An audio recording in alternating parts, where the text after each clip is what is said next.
Ya, kembali kita akan lanjutkan pembahasan mengenai rencana Presiden Prabowo Subianto yang akan memberikan amnesti. Bu Christine, ini jumlahnya rencananya tidak sedikit, sekitar 44.000.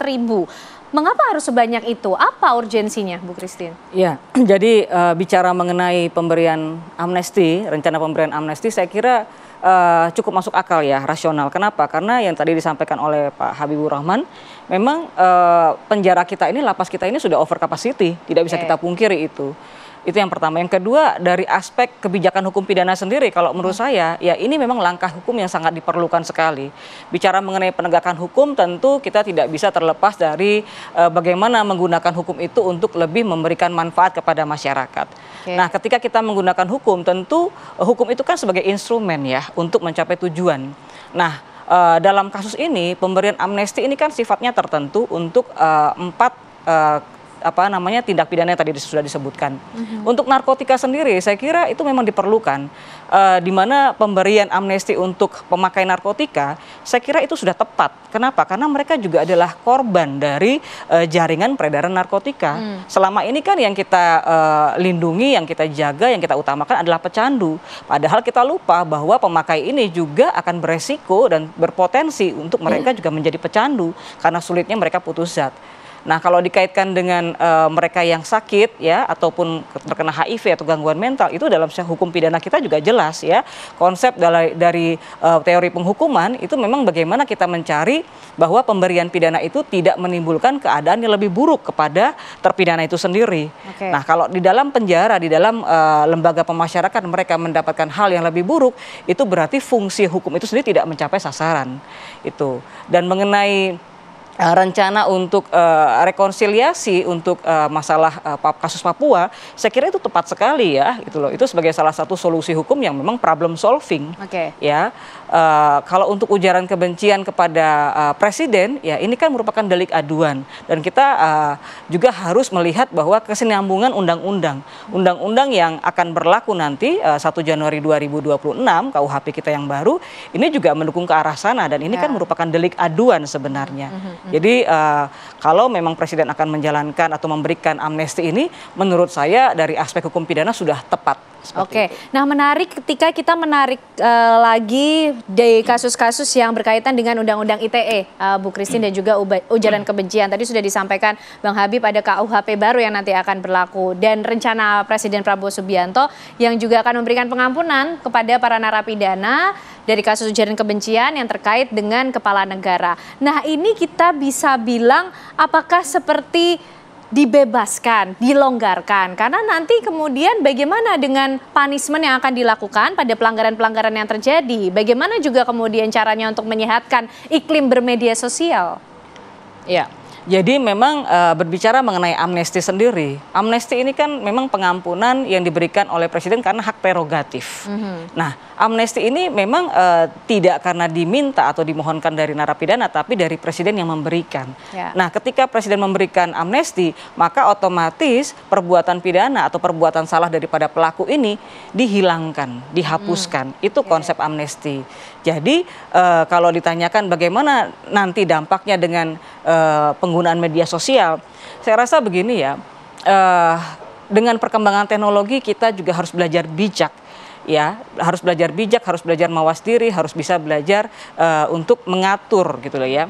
Dalam kita mengeluarkan perkataan atau hal-hal lainnya, ujaran-ujaran termasuk juga itu kalau itu berpotensi untuk menyinggung atau menimbulkan kegaduhan atau kerusuhan dan itu memang ada sanksinya. Tetapi apakah sanksi hukum itu harus melulu dengan membuat pengaduan dan juga harus melulu dengan pidana penjara? Kita dalam hukum pidana mengenal yang namanya konsep ultimum remedium. Jadi artinya ada banyak sanksi-sanksi lain selain dari pidana penjara. Seperti itu.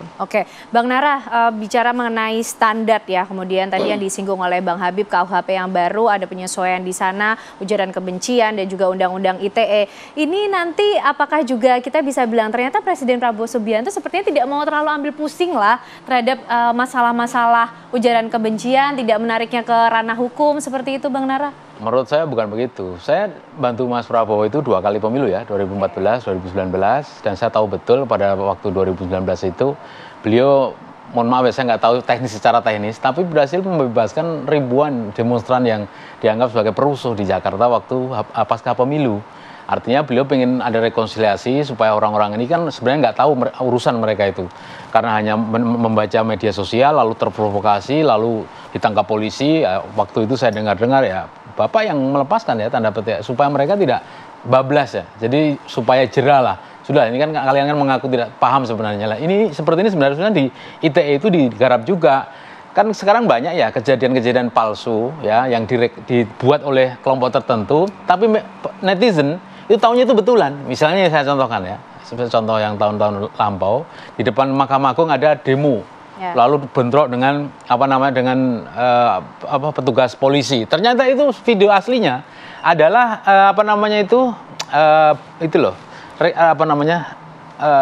bukan rekonstruksi antara polisi dengan polisi sendiri, itu latihan saja bagaimana cara simulasi. Ya. Tapi ada oknum tertentu, kelompok tertentu membuat itu seolah-olah asli. Banyak yang kena ITE gara-gara menyebarkan video ini. Yang kedua sekarang di Semarang. Ini kasus baru ya. Bagaimana dengan misalkan Kapol Tabes Semarang yang kemarin itu menunjukkan pedang dan celurit dan katakan itu adalah barang bukti dari pelaku caro atau anak-anak yang sedang berkelahi di jalanan. Tapi ternyata sekarang nih, beberapa minggu kemudian setelah disemprot oleh Ketua Komisi 3, ternyata terbukti bahwa itu palsu sebenarnya. Yang terjadi bukan ada tawuran. Terus gimana itu polisi-polisi yang terlanjur menunjukkan barang bukti itu kok nggak terdengar sampai sekarang? Saya berharap Ketua Komisi 3 itu negur lagi. Bagaimana dengan polisi-polisi yang memamerkan barang bukti ternyata itu nggak terkait dengan kasus yang senyata-nyatanya. Ini kan kasus kan berkembang ya, sangat update sekali. Macam-macam modelnya, variannya berkembang, tapi undang-undangnya atau aturan atau regulasinya nggak pernah berubah. Nah ini kan baru menurut saya. ITE apa nggarap ini atau tidak? Menurut saya belum ada. Bagaimana pembuat videonya itu? Kenapa jarang sekali kita temukan dia tersangka? Bagaimana dengan siapa yang membuat ini? Yang membuat semuanya sehingga banyak terjebak. Memang ada dua hal ya. Kalau yang extraordinary crime, katakanlah narkoba, saya belum setuju untuk amnesti. Tapi kalau yang selain korupsi, terorisme sama narkoba silahkan saja. Ini kan bentuk kemanusiaan ya istilahnya itu ya.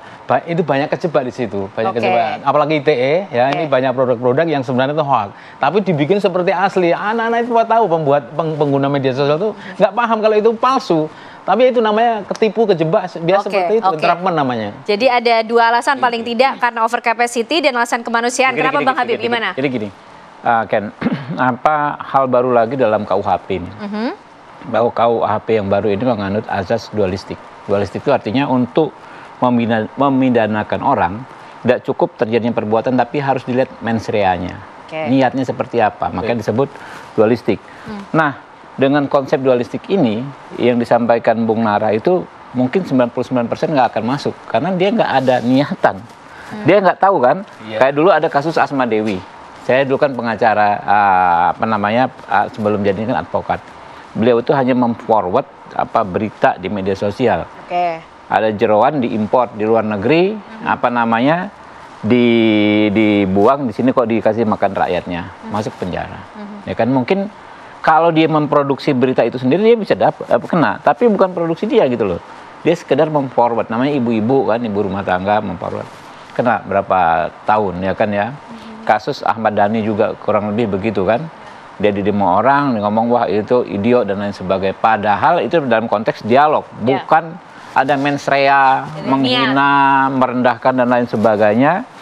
Nah sehingga kalau KUHP baru ini memang benar-benar berlaku, maka akan selaras dengan apa yang dikeluarkan kebijakan oleh Pak Prabowo ini. Ya, jadi kita tuh harus benar-benar firm, mengirim orang ke penjara itu harus benar-benar orang yang memang melakukan, satu, kedua yang memang ada niatnya untuk melakukan tindak pidana tersebut. Ada mens rea-nya, ada keinginannya gitu loh.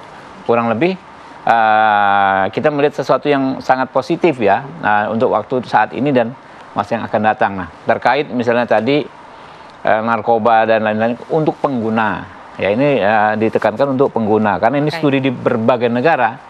Ya, kami studi by internet dan lain sebagainya.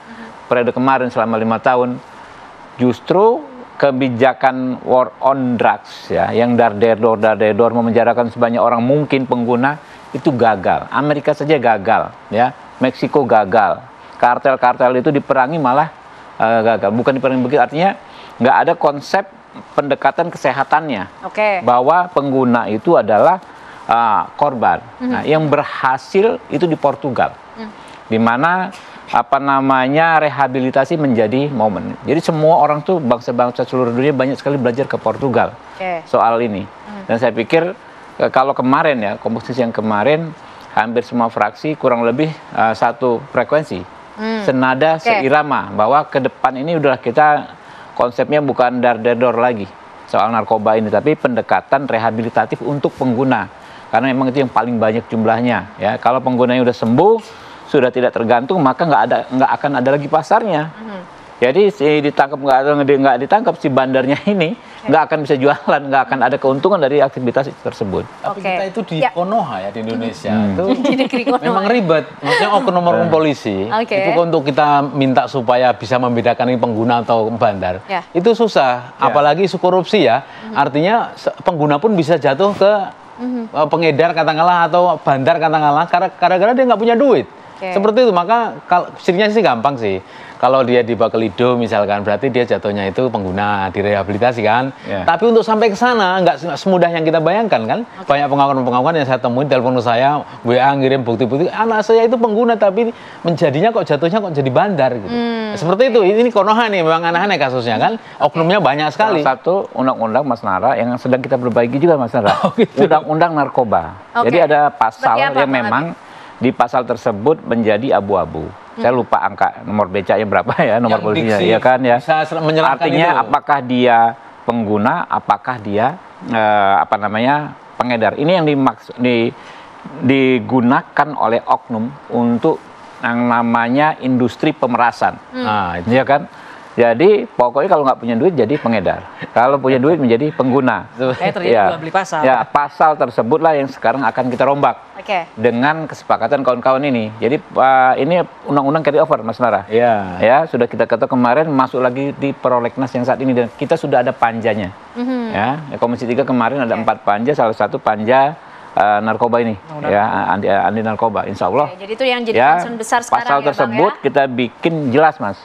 Ya, kalau pengguna ini kriteria nggak bisa dimainkan lagi oleh pasal yang abu-abu. Di lapangan itu nggak bisa membedakan. Polisi kan sebenarnya itu yang kemarin karena pasalnya masih ada yang sebenarnya polisi itu boleh nyamar sebagai pembeli. Sebenarnya jelas. Tapi bagaimana kalau menyamar sebagai penjual? Ada yang memang ada yang gray area, Pak, Bu. Jadi sehingga itulah yang dimanfaatkan saat ini, yang ingin kita perbaiki. Bu Christine, gimana melihat? Sepertinya ada adjustment penyesuaian dari undang-undang produk-produk yang dilahirkan oleh DPR yang mengatur mengenai beberapa kasus yang juga diberikan pengampunan oleh Presiden Prabowo Subianto. Gimana Bu Christine? Iya, untuk undang-undang narkotika mungkin itu dulu yang saya sorotin ya, untuk perkara narkotika. Karena disertasi saya concern dengan narkotika dan waktu kemarin itu mengenai pembahasan ya untuk RUU narkotika juga saya ikut juga bersama teman-teman dari UPH ya. Saya mewakili Fakultas Hukum. Nah, untuk narkotika ini sebenarnya jelas sekali ya, beda antara pemakai pecandu dengan mereka yang bandar. Ya, sepanjang dia tidak terlibat dalam jaringan peredaran narkotika, ya, nah itu kita bisa letakkan dia sebagai posisi pemakai atau pecandu itu, ya, dan itu juga akan dilihat dari jumlah barang buktinya berapa, dan itu kan selaras dengan ada SEMA yang mendasari. Contoh 1 gram, 5 gram seperti itu misalnya, berapa butir, ya. Tapi kalau sudah dia menjadi bagian dari peredaran, nah itu lain cerita. Ini yang harus dengan pidana penjara. Tapi kalau yang tadi sampai kapanpun kalau pecandu pemakai itu diletakkan di penjara nggak selesai masalahnya. Itu tidak akan selesai, justru akan semakin memperparah keadaan. Betul. Ya, kenapa? Karena mereka ini sebenarnya orang-orang yang sakit sebenarnya. Nah, dalam disertasi saya sebutkan itu orang-orang sakit. Saya bukan membuat definisi sendiri, tetapi juga menggunakan definisi dari terminologi psikologi. Ya, jadi memang mereka orang-orang yang sakit yang sudah tahu ini zat yang bisa membahayakan dirinya, tapi kok masih mau pakai. Sudah tahu ada korban-korban dari orang terdekatnya, tapi kok lepas. Dan untuk narkotika sendiri tidak ada istilah mereka bebas dari penggunaan zat. Yang ada hanya istilah putus zat. Nah, inilah yang kadang-kadang kurang dipahami. Gitu loh. Kenapa ini kemudian kita masukin ke penjara, ditangkap masukin ke penjara. Seperti itu. Oke, baik. Bicara mengenai mekanisme ya, kalau sudah kemudian Presiden Prabowo berencana malah justru mendahului apa yang kemudian Dalam akan konteks positif ya. dalam konteks yang mendahului dalam konteks yang positif ya, karena nanti kan Januari akan ada pembaruan itu tadi ya, Bang Habib. Ini akan seperti apa mekanismenya, tapi ditahan. Bang Habib dijawabnya nanti sesaat lagi. Kami kembali untuk Anda pemirsa.